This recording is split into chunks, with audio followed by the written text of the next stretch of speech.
అనగనగా ఒక ఊరిలో వెంకన్న అనే జాలరు ఉండేవాడు. ప్రతిరోజు ఊరి బయట ఉన్న చెరువుకు వెళ్ళి చేపలు పట్టి వాటిని సంతలో అమ్మి సొమ్ము చేసుకోవడం అతడి జీవనభృతి. ఒకరోజు చేపల పల కోసం చెరువులో వల విసిరాడు. వలలో బరువైనదేదో చిక్కుకున్నట్టు బలంగా లాగవలసి వచ్చింది. ఆశ్చర్యంగా అది రంగులో ఉన్న నిలువెత్తు చేప. ఇంకా చిత్రంగా ఆ చేప మాట్లాడసాగింది. అది జాలర్ని ఉద్దేశించి, ఓ జాలరి, నేను ఈ చెరువుకు రాణి చేపను. నీ చేపల వేట వలన ఈ చెరువులోని చేపల మనుగడకు ముప్పు వాటిల్లుతున్నది. అందువల్ల నేటి నుండి నువ్వు ఇక్కడ చేపలు పట్టడం మానేయాలి. అయితే నీ నోటి దగ్గర కూటిని తీసేసే ఉద్దేశం నాకు లేదు. చేపల వేట ఆపినందుకు ప్రతిగా నీకేం కావాలో కోరుకో, ఇస్తాను అని పలికింది.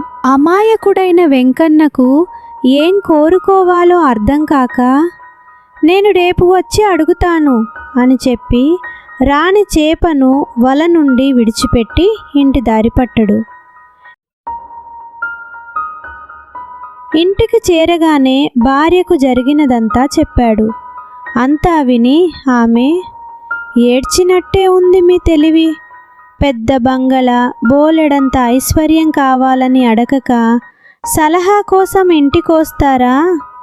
ఆ రాణి చేప కాస్త రేపటికి మనసు మార్చుకుంటే మన చేతికి చిప్ప మిగులుతుంది. ముద్దొచ్చినప్పుడే చంకెక్కాలి. త్వరగా వెళ్ళి అడగండి అని తొందర పెట్టింది.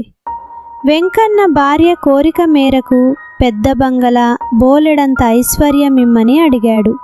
చేప, సరే ఇంటికి వెళ్ళు, అన్నీ వస్తాయి అని చెరువులో మునిగి అదృశ్యమైపోయింది. వెంకన్న ఇల్లు చేరేసరికి తన గుడిసె స్థానంలో పెద్ద బంగళా, ఇల్లంతా ఖరీదైన సామాన్లతో కళకళలాడుతూ కనిపించింది. అతడి భార్య వంటి నిండా నగలు దిగేసుకుని ఎదురొచ్చింది. అన్నీ బాగానే ఉన్నాయి గాని నాకు మహారాణి భోగాలు అనుభవించాలని కోరికగా ఉంది. కనుక తక్షణమే మళ్ళీ వెళ్ళి నన్ను రాణిని చెయ్యమని చేపను అడుగు అని వెంకన్నను చెరువుకు తరిమింది. భార్య మాట కాదనలేక మళ్ళీ చెరువుకు వెళ్ళాడు వెంకన్న. రాణి చేప బయటకు వచ్చి, ఇచ్చినవి చాలలేదా, ఇంకేం కావాలి అని అడిగింది. నా భార్యను మహారాణిని చెయ్యి అని కోరుకున్నాడు వెంకన్న. రాణి చేప నవ్వి, రాణి యోగం ముళ్ళ కిరీటం వంటిది, భరించడం కష్టం, బాగా ఆలోచించుకుని అడుగుతున్నారా అని ప్రశ్నించింది. అదంతా నాకు తెలియదు, మా ఆవిడ కోరిక తీర్చక తప్పదు అని పట్టుబట్టాడు. సరే నీ ఇష్టం, అభీష్ట సిద్ధి రస్తు, కానీ ఇంకా కావాలని మాత్రం మళ్ళీ చెరువుకు రావద్దు అని వెళ్ళిపోయింది. వెంకన్న ఆనందంగా ఇంటికి చేరాడు. గత బంగళా స్థానంలో ఇప్పుడొక పెద్ద రాజమహల్ వెలిసింది. ఇంటి నిండా నౌకర్లు, పరిచారికలతో రాణివాసం మెరిసిపోతుంది.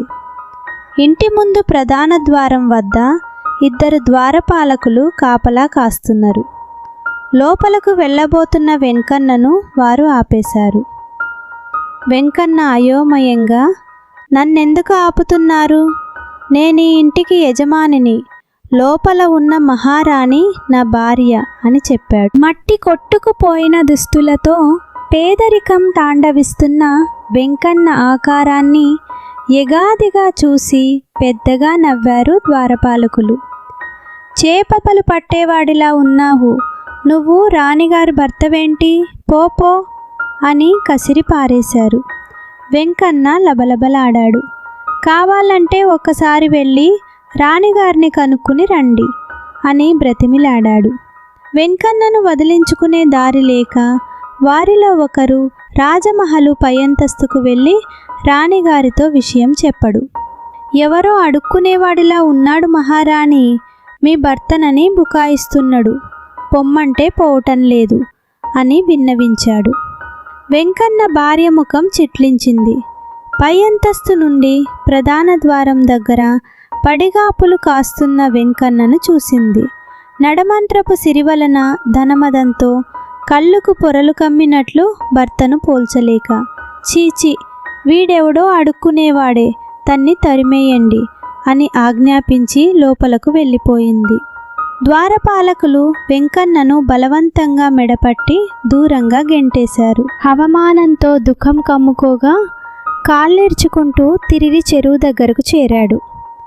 రాణి చేపను పిలిచాడు. చేప బయటకు వచ్చి, మళ్ళీ వచ్చి ఇంకేమీ అడగవద్దని చెప్పానుగా, ఎందుకొచ్చావు అంది కోపంగా. నేనిప్పుడు అడగటానికి రాలేదు, ఇచ్చినవి వద్దని చెప్పటానికి వచ్చాను.